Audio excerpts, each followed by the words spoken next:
This is Ben Manila, and I'd like to welcome to Digital Planet James Taylor. James, hello. Hello out there. Hi, Ben.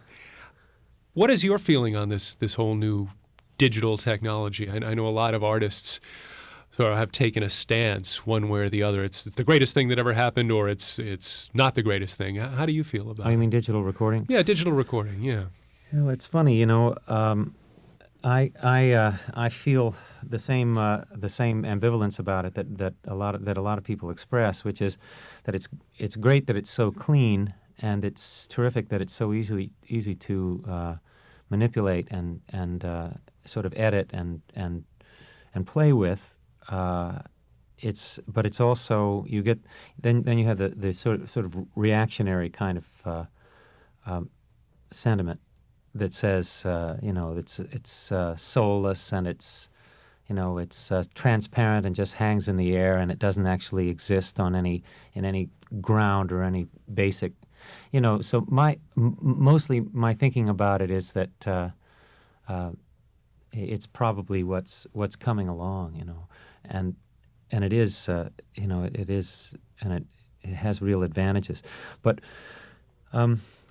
there were a couple of albums where it was just in the beginning of being available that the engineer that I worked with, or the producer, decided, all things taken at the same time, that it was probably better to go with the analog format. And it wasn't until a certain point, a couple of albums ago, that we changed over.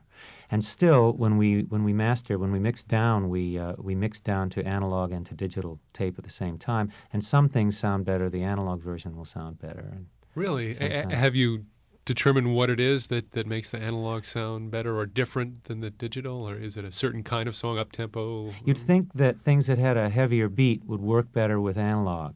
That there was just sort of something that was there to bounce it off. This is probably too sort of literal or too graphic a way of looking at it, and it probably isn't borne out. But I get the sense that analog is sort of it's sort of making a physical impression, really, a representation of the music in a physical, on iron oxide that passes by a recording tape. So it has a sort of physical existence rather than just being recorded, written down in a digital form. These are the digital thing says, well, these were the voltages, and the transients and everything that we heard. This is the electronic reality of what the music made, and we're going to write down that, and then we're going to tell a computer to reproduce that. Give us those voltages back, just like we heard them before. Whereas analog, you've got the tape passing by with iron oxide in it. It sort of bounces it into the iron oxide, and then when you run it back by, it sort of sounds that way again. Kind of. So you'd think that a sort of kick drum and heavy bass track would sound better in analog, because it was sort of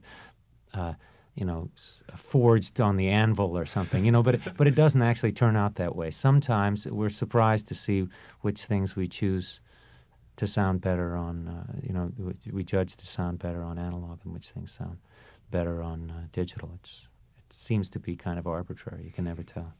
I notice on the new album, New Moonshine, we do want to get to the title of the album in a second, but there are, I'd say, about two-thirds of the album is direct to digital, and a third of the album is analog, and Yeah.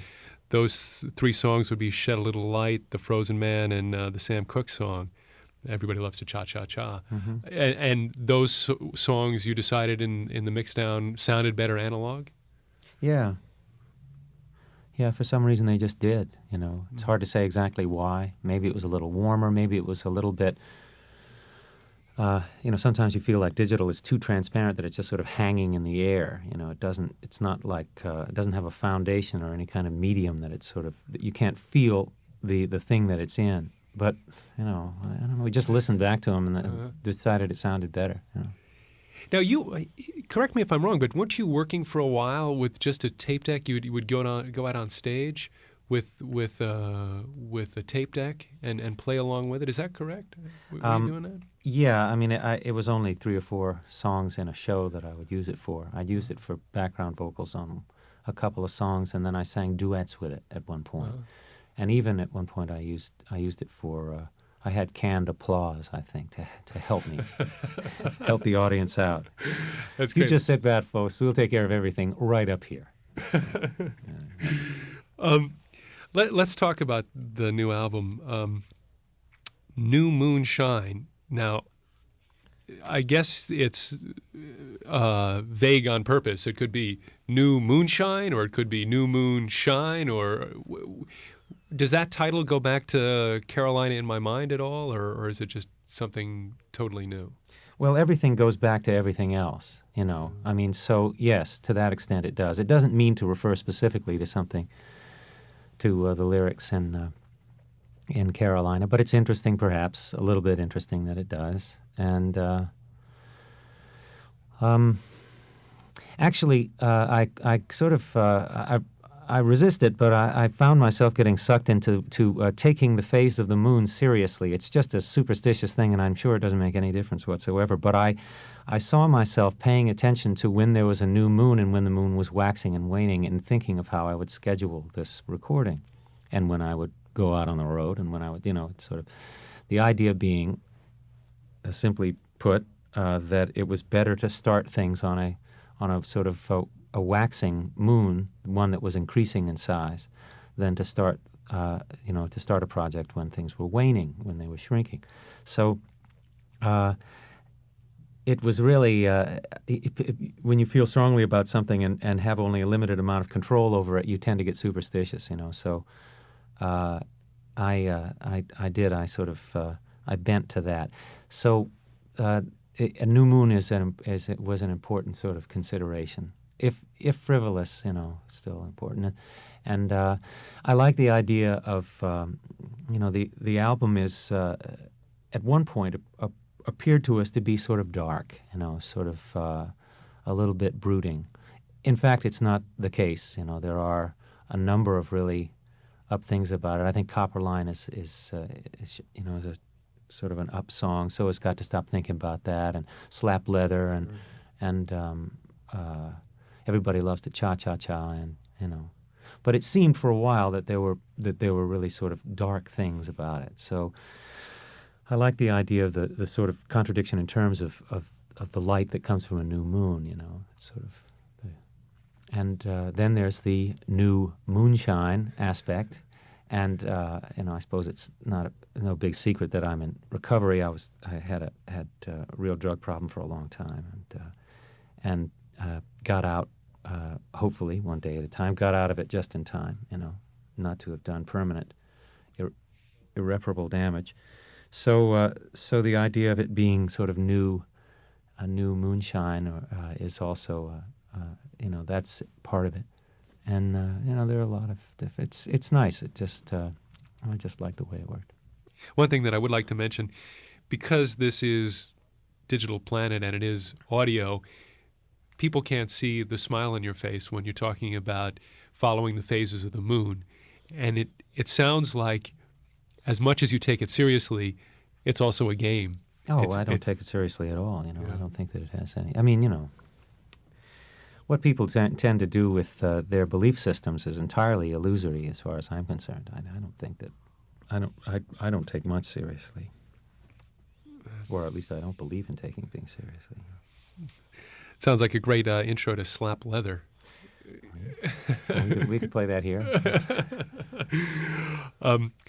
Our guest is James Taylor, and we're talking about the new album, New Moonshine, and also I'd like to talk a little bit about the past.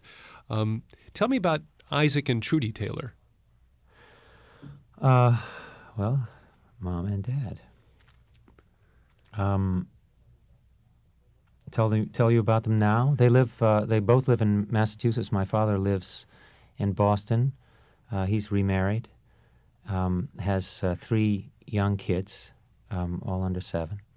My mother lives on Martha's Vineyard Island, and where a number of other of my siblings live. And both of them are quite well, and I don't know exactly how much to go into it. They're my parents, and I love them and hate them. What can I say? I love them. Are they as proud of you as the rest of us are? Your growth as a at least I can only speak for myself, but as an observer, it's great to see you grow into a real stylist, and there seems like there's a strength and maturity to use two overblown words, overused words to your lyrics now. And are they happy with you? I mean, are they proud of James Taylor, their son? Yes, they are. They've always been very supportive of me, and I think that my father has always lived and succeeded in and excelled in the academic world. He taught medicine for a long time and then was dean of medicine at the University of North Carolina for about 10 years. And I think, maybe I'm wrong, but I think he built that medical school, and has really contributed a lot. But that was his context, that was where he lived and where we grew up, was in that very academic framework. And for me to sort of drop out basically and take a left turn and go to New York and start taking drugs and playing rock and roll, I think must have been a very alarming thing for my parents to see. But really, they were just behind it. They never prohibited it. They never really even expressed their concern to a degree that would be an obstacle to me. And for a while, it certainly looked like a very unlikely and not a very good idea, a good thing to do.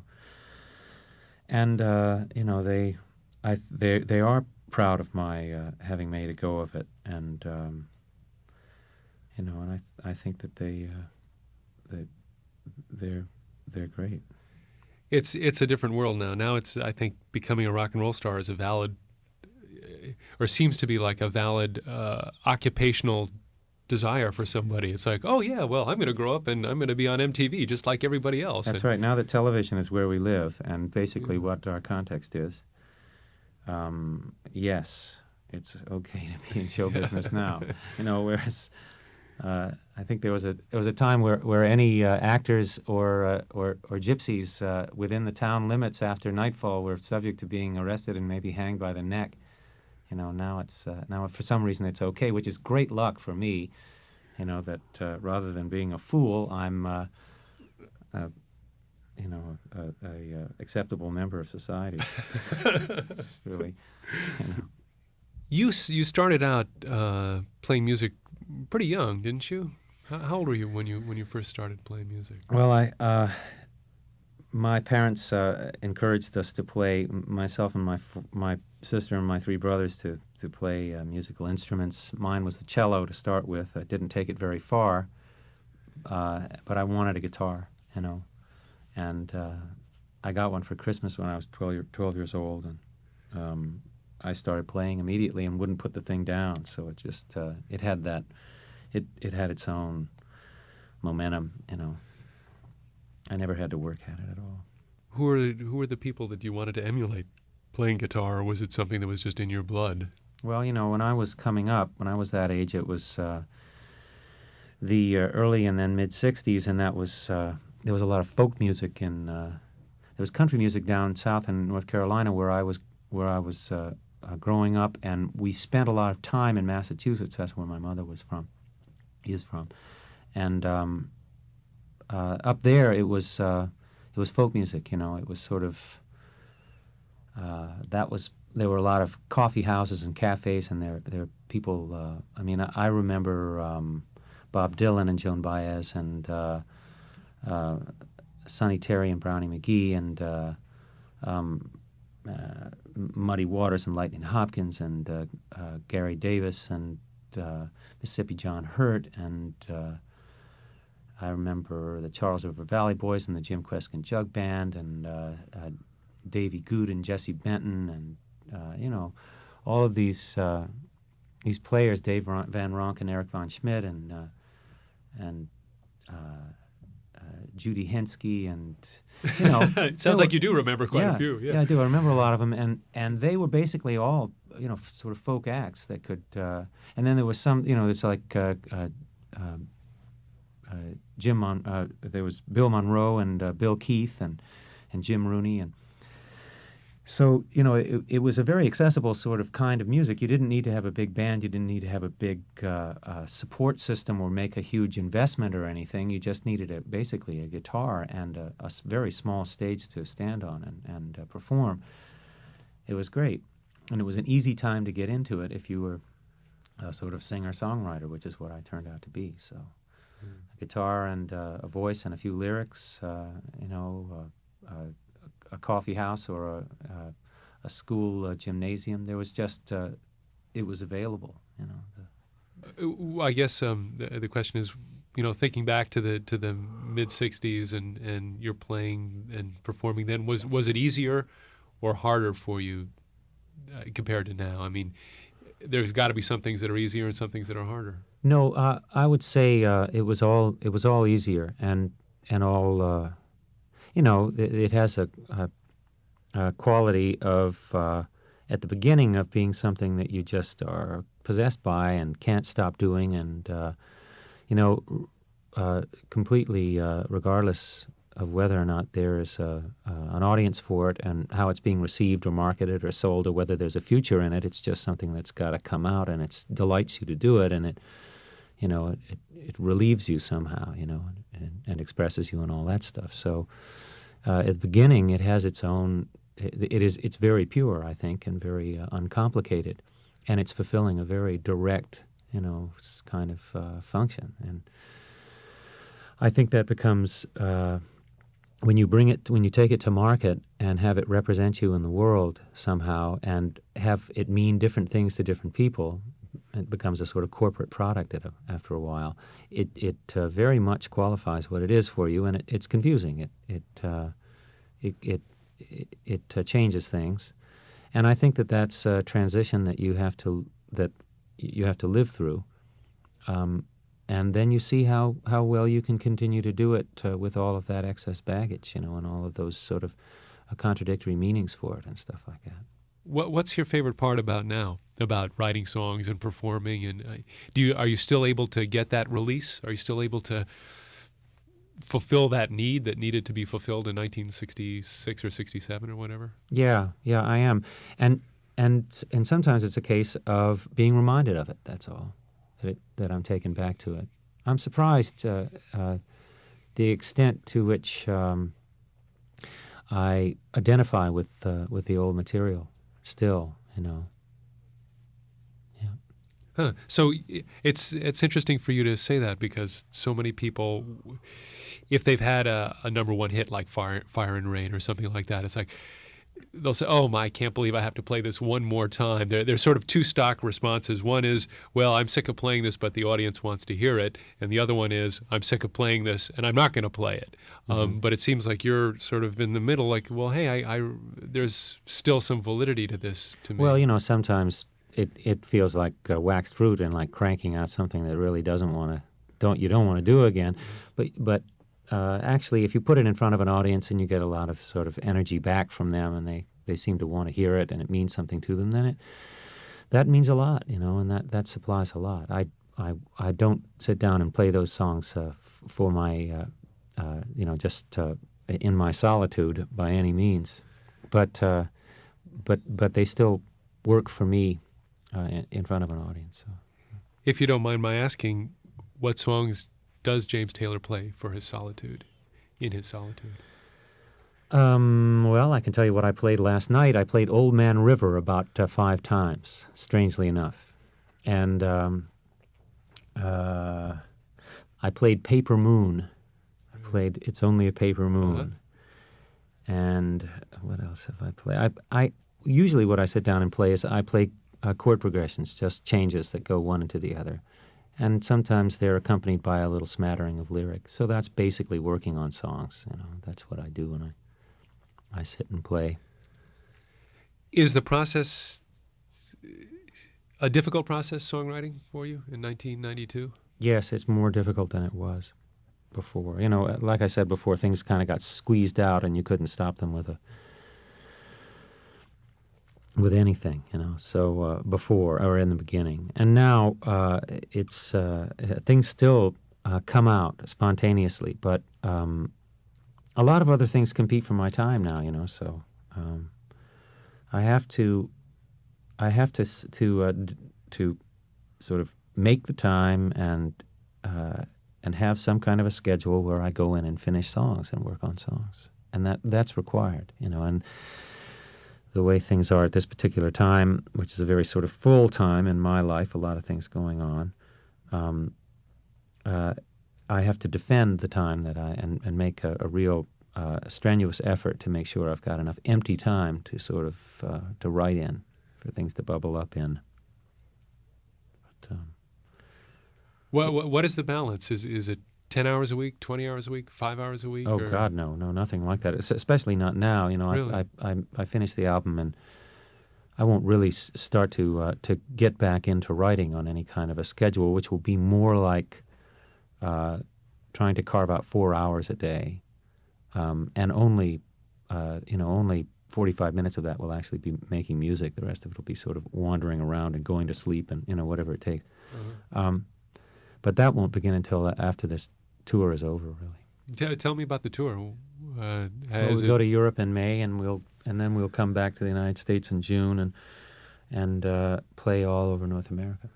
And is it going to be a big band, or? Yeah, it is going to be a big band. It's going to be the people that I've been working with on this album and for the past year and a half or so. 4 singers: Arnold McCuller, David Lasley, Kate Markowitz, and Valerie Carter. The drummer is Carlos Vega. Bass player is Jimmy Johnson. The guitarist is Michael Landau, I hope, although Mike's not sure whether or not he can make it. Don Grolnick, who produced the album, will play keys, and synthesizers will be Clifford Carter. Oh, great. So it is a big band. There are 10 of us on stage in all. Yeah. Or 9. Yeah, 9, I guess. And it's really, it's a peach. It's a great band. Yeah. Once you get that groove going. Well, it's great, yeah. Well, that's terrific.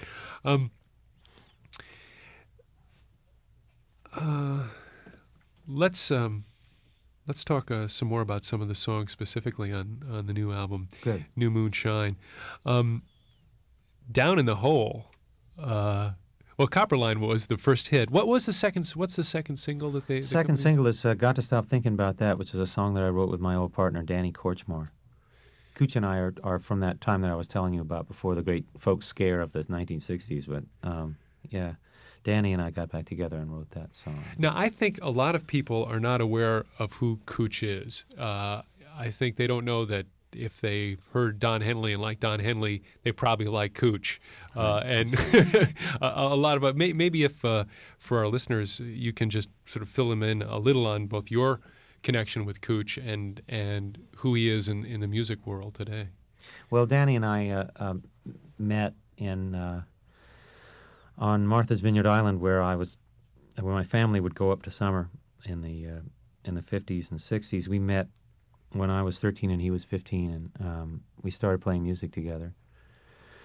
And we had a little sort of an act, a duo, when I was 15 and he was 17, and we played the coffee houses and stuff. And he went to New York, where he lived, and started a couple of bands.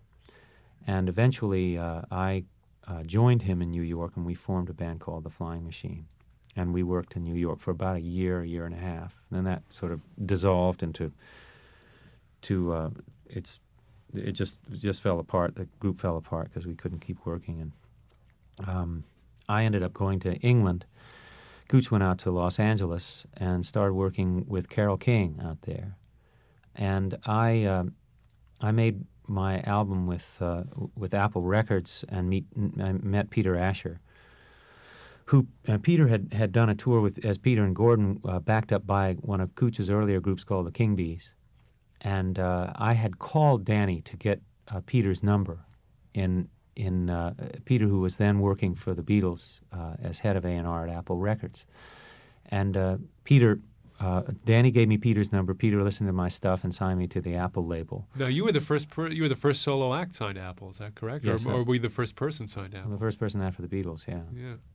And that company actually only existed for a very short period of time because Alan Klein, who was really a pirate, came in and I mean, he's how the Beatles broke up. That was and he sort of got his iron grip on Apple Records, and we left the company. So after leaving Apple, I went back to the States and ended up out in Los Angeles recording with Peter, and that's where I ran into Cooch again and Carole King, and we worked on together on a few albums for a number of years actually, and went out on the road together and stuff like that. So Danny and we got back together at that point. And then, after about, 10 years of that or so, 7, 8, 9, 10 years of that, he went his way and I went mine. But only recently, and with this past album, we've gotten together and worked on a couple more things together. So, but in the meantime, of course, Danny's a major producer and has done work with a lot of work with Don Henley and co-written a lot of that stuff, produced that album or an album or two of Don's, maybe more to come. And also Neil Young, he worked with did an album with Neil. Gee, I'm probably forgetting a lot of stuff that he's done in the meantime, but he's great. And what was the communication still there? I mean, was it? Yeah, from time to time. Yeah. You know how it is with people who've known for a long time. Yeah. You don't really go out of contact with them. I mean, if you don't speak to them for a year or so, you're still 90% there when you finally do get back to them. So we bump into each other from time to time. Now he worked with you on "I've Got to Stop Thinking About That." Another song that sort of, to my mind, kind of goes into that. Well, we talked about "Slap Leather" already. Tell me about the song "The Frozen Man" on the new album. Well, song started out. I saw this article in the National Geographic magazine about this guy who they found buried in the permafrost up above the Arctic Circle, and he'd been frozen for 100 years or something. The scientists were overjoyed to find him, and they dug him up and they took his picture and did some kind of way post-mortem on him and messed with him. Generally, sort of gleefully ghoulish with this poor seaman. Yeah. Anyway, he was a sailor, I guess, who had died in an Arctic expedition. The ship had gotten locked in the ice, and as it turns out, everybody died of lead poisoning, which drove them crazy before they died. So, but it was interesting to me, the idea of somebody being frozen and brought back to life. I don't know why it was interesting, but it was. Somehow I identified with that, and I wrote this song. Of course, the actual guy was not brought back to life. They can't do that yet. Walt Disney will be first. Thaw Walt for 1992's election. Anyway, that's it really. It's just I don't you could go a little bit into what the song represents and what it's a metaphor for and stuff like that. But that's... I assume you don't really think about that. Well, I think I'll write a song for a metaphor, that stands as a metaphor for a phoenix or something like that, or the rebirth, or do you? No, I don't. I mean, only after the fact does it occur to me that might be an interesting connection. But yeah. Let's turn our thoughts today to Martin Luther King. All right. What prompted that? Well, actually, last album, the one before this, Never Die Young, Don Grolnick and I were working up the material for it. And at the time that there was a documentary on PBS about Eyes on the Prize, which was really a thrilling account of the civil rights movement. It was thrilling, and Don and I would talk about it as it was, because we were both watching it as it was going on. And at that point, he said, "Well, why don't you? Someone should write a song, based on that." So I started reading up on King a little bit. And, like many songs, it happened in three isolated sections, and then was sort of welded together. It sounds like that too. It has a sort of that choral beginning, then it has a sort of that ascending line part, and then it gets into sort of a disjointed, up-tempo a chorus and answer kind of thing. And then it does the whole thing in reverse. It goes back into the ascending line thing and then finishes with the choral thing, let us turn our thoughts today. It's just, I felt various ways about the song. I generally tend to worry about songs after I write them a little bit. Is it any good? Is it appropriate? What does it mean that I'm trying to sort of speak to this, issue or use this energy or whatever? But, I liked writing it enough to finish it, and that's not always the case. That's certainly saying something.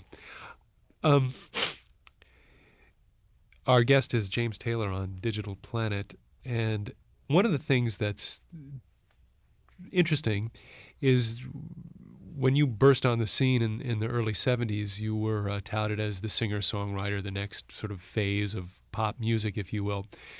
And it seems to me that some of your best work these days has been with your voice. You've been, it's not just the songwriter, it's the singer that's sort of stepping out. I'm thinking of your work with Steve Winwood, your work with Simon and Garfunkel. I mean, the fact that you I don't know a way to say this without making you seem like I'm patting you on the back too much, but you're becoming a great American voice. Your voice is really maturing. Is that something that you're working on consciously, or? It just seems like available work to me. I mean, nice work if you can get. Yeah, I mean,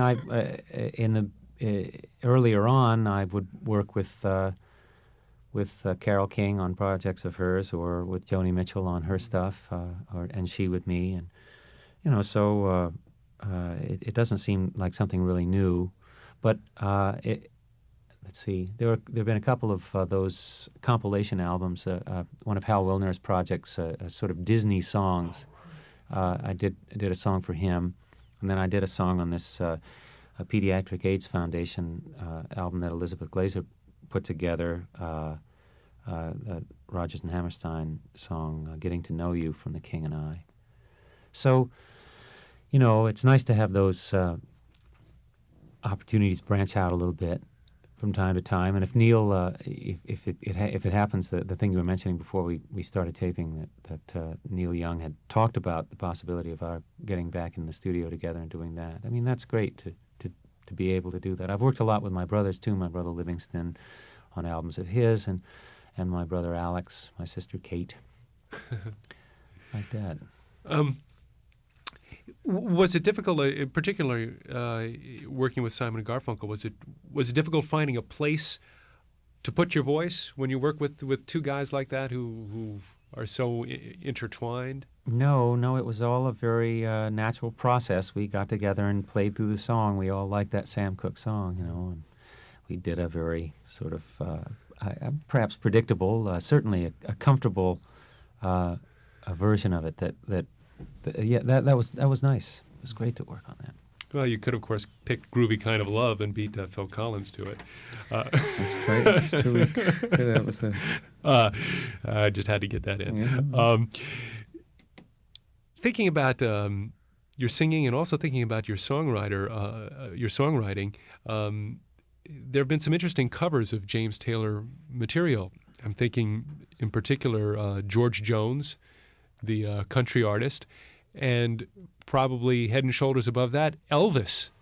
Yes, Elvis recorded Steamroller at one point. It wasn't hula rock, but it was a thrill nonetheless to have the King actually perform a song of mine.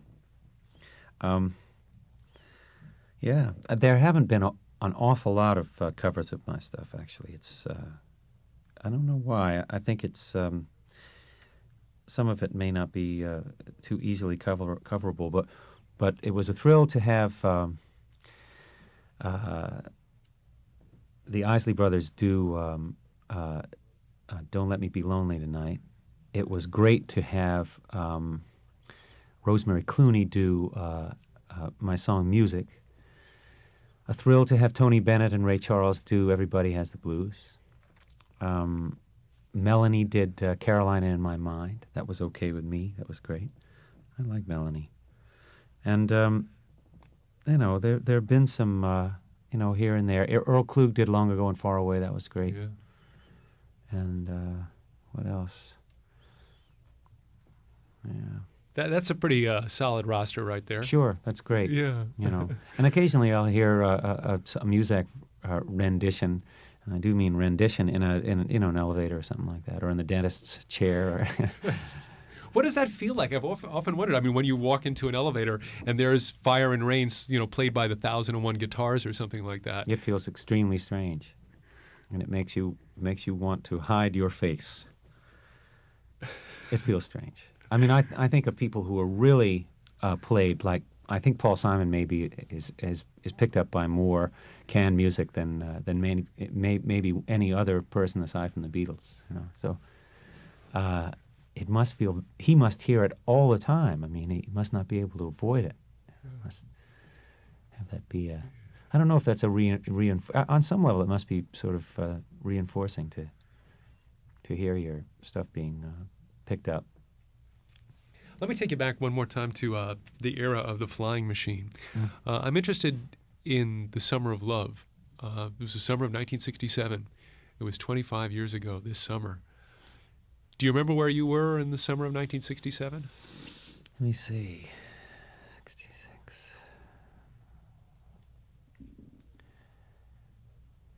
Yeah, I think I was hitchhiking up and down the West Coast between Los Angeles and Haight-Ashbury,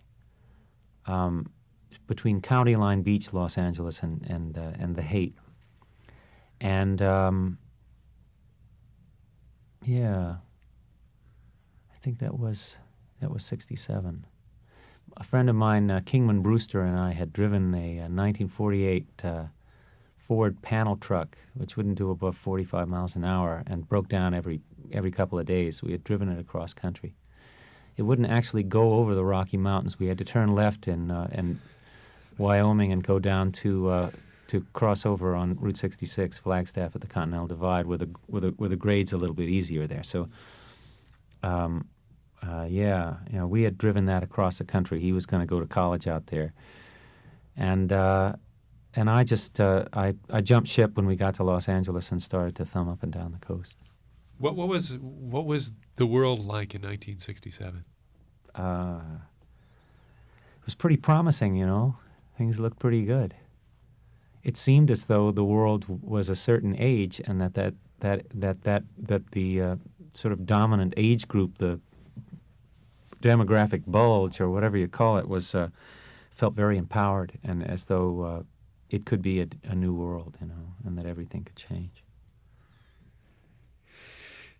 Thinking along those lines, this is a question that I'm putting together the broadcast of the Bay Area Music Awards this year, the BAMIs, and it's the broadcast is dedicated, the award ceremony actually is dedicated to Bill Graham. And I'm wondering if you have any thoughts or experiences about Bill that you'd like to share with us. Well, I worked for Bill Graham a lot of times. I worked in the Fillmore East. I did a benefit for the All-Tribe Council Native American benefit, and for the Hopi Nation in 1969 or 70, I guess it was. And that was the first time I think we worked together. But every time I would play San Francisco, it was always Bill. And until the last tour I did, I worked with him maybe once a year.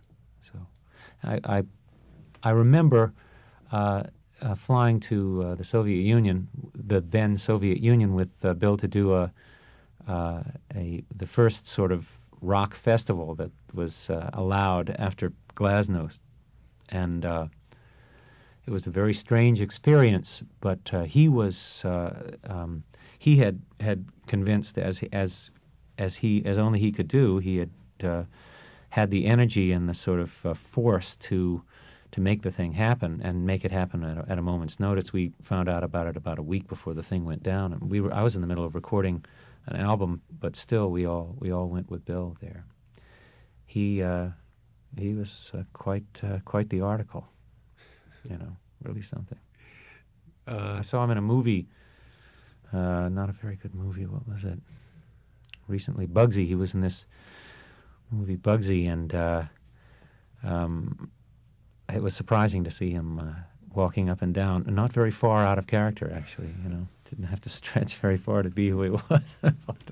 I know our time is drawing a little short here. What I'd like to do is ask you to take out this guitar that has been sitting behind me, and maybe if you could perhaps show us a little bit of how your songs develop, how good idea. how a song comes to be. Okay, let me get this guitar out here.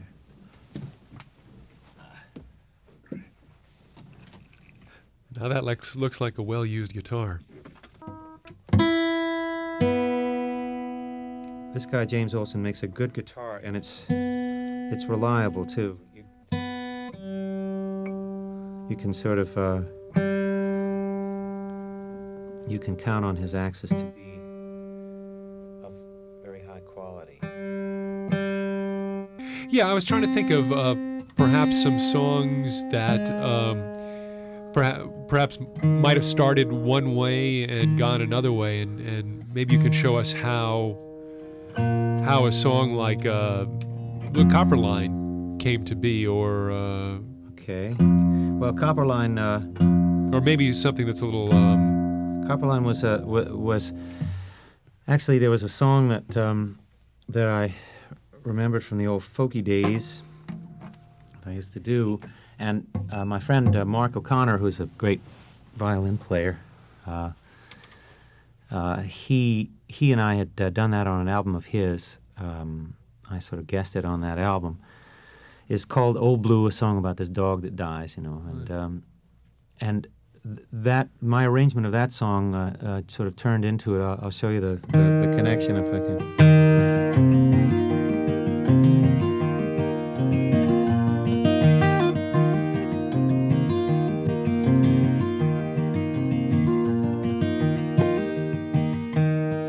I had an old dog and his name was Blue. Had an old dog and his name was Blue. Had an old dog, name was Blue. Bet you $5 he's a good dog too. Here, Blue, good dog you. So that one kind of came along to be. Even the old folks never knew why they call it lucky do. I was wondering since the age of 2, down on Copper Line. Copper head, copper beach, copper kettle sitting side by each, copper coil cup of Georgia peach, down old Copper Line. Now the songs that you've done of other people's, do you take that on guitar and arrange it on guitar, or? Yeah, that's usually what happens. It'll sort of be floating around for a long time. I'll play it, and eventually it'll sort of find its way onto an album if there's a space for it. It's not a very different process from writing a song, except that you already know basically what the melody and the lyric is. Right. But it's the way it sort of finds its way into the open through the guitar is very similar, Yeah.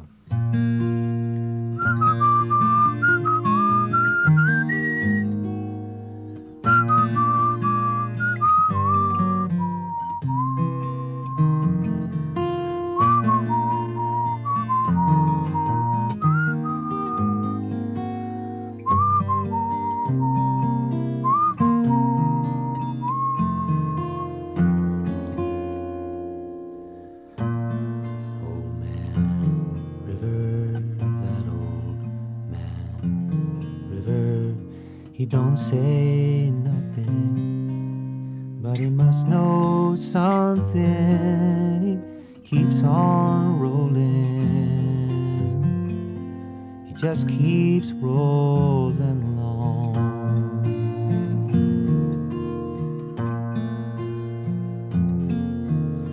He don't plant taters, he don't plant cotton, and them as plants them is soon forgotten. He keeps on rolling, he just keeps rolling along, yeah.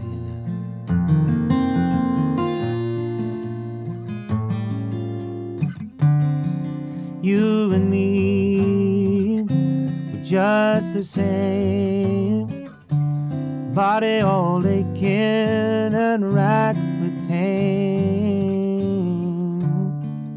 Tote that barge and lift that bale, yeah. Get a little drunk and you wind in jail, yeah. I get weary and sick of trying, tired of living but scared of dying. And old man River, he just keeps on rolling along. Old man River.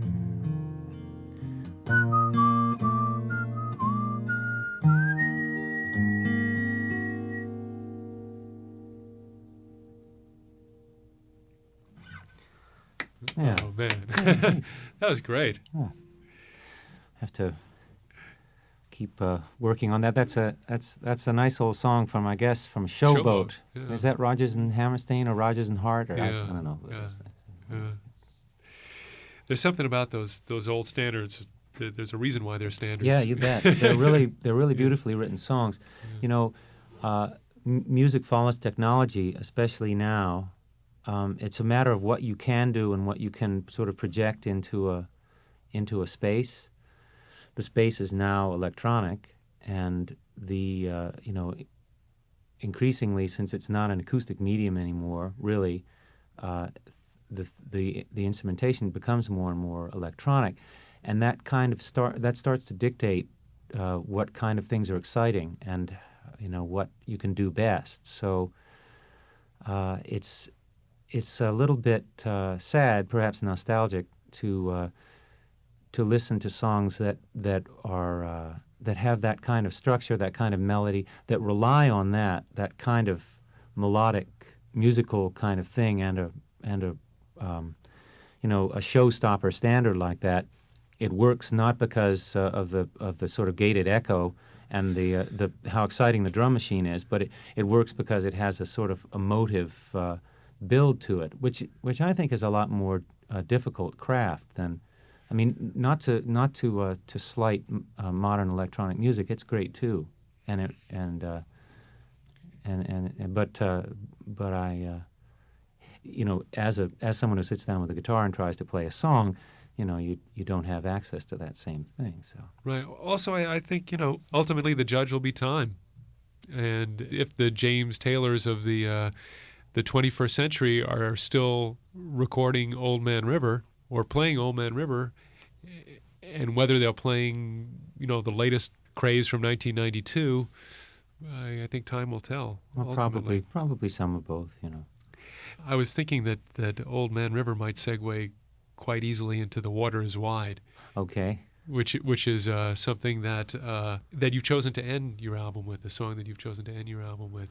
Well, again, the way people sequence albums is it's a mysterious and maddening process.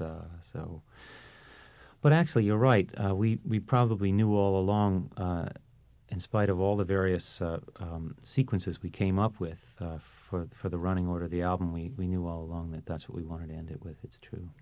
Were there any songs you left off the album? Yeah, there were a couple. Let's see. I left off a song written by a friend of mine, John Sheldon, that I was thinking of doing, and also one that myself and the guy who co-wrote Copperline with me is a North Carolinian writer named Reynolds Price. He's a novelist. And he and I had written another song. I had actually put a poem of his to music called Hymn, he calls it. So that's the other one that... HYMN? HYMN, yeah. Reynolds had... my wife, Catherine, and Reynolds had been involved in he wrote a screenplay for an American Playhouse PBS piece called Private Contentment, and Catherine had acted the lead in that. And at that time, they had communicated. Some years later, when we were down there doing a performance, she called him up again and asked if he wouldn't like to come to Chapel Hill, which is about 12 miles away from where he lives, and go to this concert.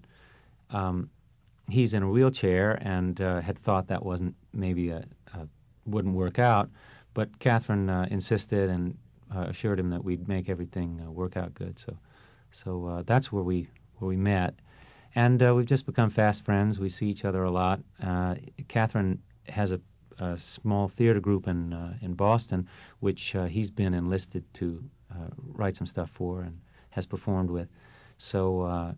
And we visit back and forth. We'll go down to North Carolina and see him. He'll come up to Connecticut and visit with us. So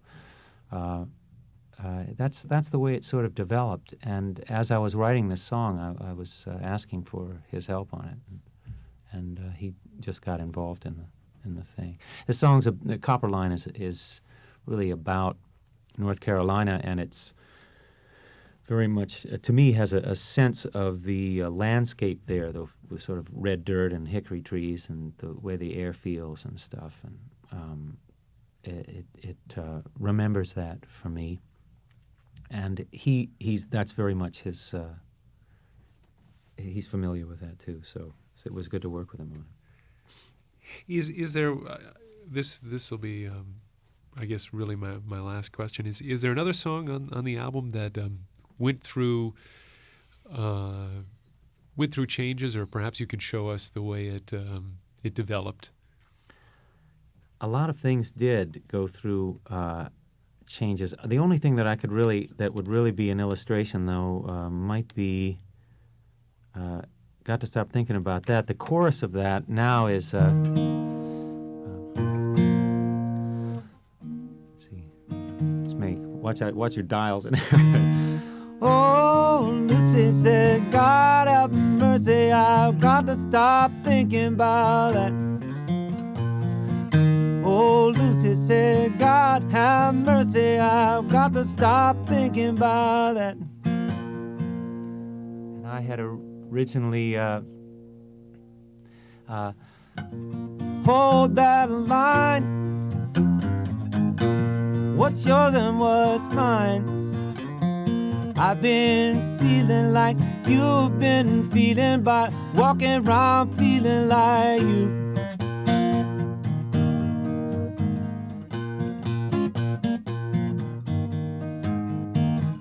Let's see, it used to say,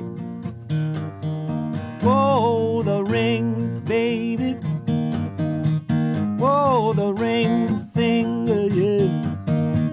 Whoa, the burning finger. Give me that thing. So anyway, there were some other lyrics to it. Some a different song. Yeah, a different song. Yeah. And it didn't really work out. But maybe later, maybe that'll sort of there's resurface. Definitely something there. There's something there. Odd thing. Now you re-recorded some of your songs for your. I guess it was a contractual obligation. The last Warner Brothers album. Did you re-recorded something in The Way She Moves? Well, that was for a Greatest Hits album. At that time, the Apple material, the stuff we had recorded for Apple, I re-recorded stuff that had been on the Apple. Oh, but we didn't have any access to the masters or anything of that. So in order to sort of include that stuff in the Greatest Hits, whatever, in that compilation, let's say. Right. Yeah, we went in and recut. Was that did you see that as a great opportunity? Yeah, really, it was great to get a second chance. I would like to recut everything I'd ever done. I did re-record a song, Look Up Your Rainy Day Man, that myself and Zach Wiesner wrote, my friend Zach Wiesner. And that was great to have a second chance at it. Well, I promise not to tell anybody at your current record company that you want to re-record all your old songs. Well, Go they'd back. be pleased to have me do it. It's the old company that wouldn't particularly appreciate it. Oh, that's true. Yeah. That's true. Anyway, James Taylor, I just Ben. have to thank you so much for allowing us into your life, showing us a little bit of your songwriting process, playing the guitar for us, and for being, showing us so much candor and opening up so much. Thank you. Oh, well, you're entirely welcome. It's my pleasure, Ben.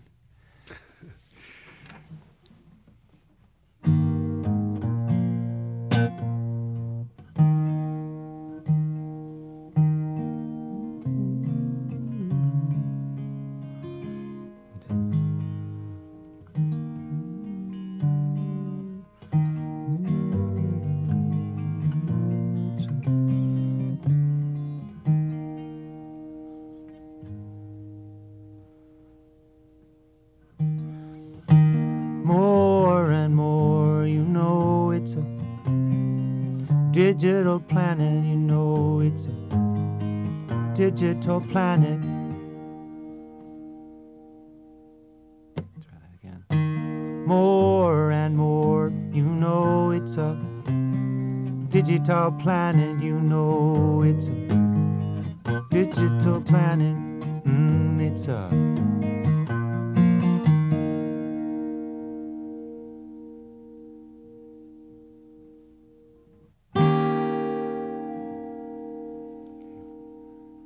just fade that. That was microphone if you want. terrific. That was great. Thank you very much. Oh. Okay. Was there anything else that perhaps I didn't talk about or we didn't talk about that you wanted to mention? Or, I mean, I'm happy to, the show is going to be primarily the new album, sprinkled with the older stuff. But is there anything else that we didn't bring up that...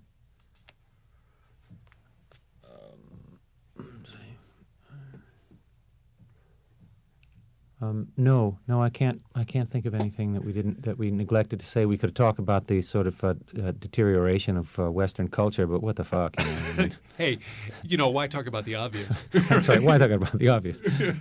Don't talk about it. We are it. Yeah, really. We're helping it deteriorate as we speak. Right. Well, thanks again. All right, Thank you are welcome. Oh, great.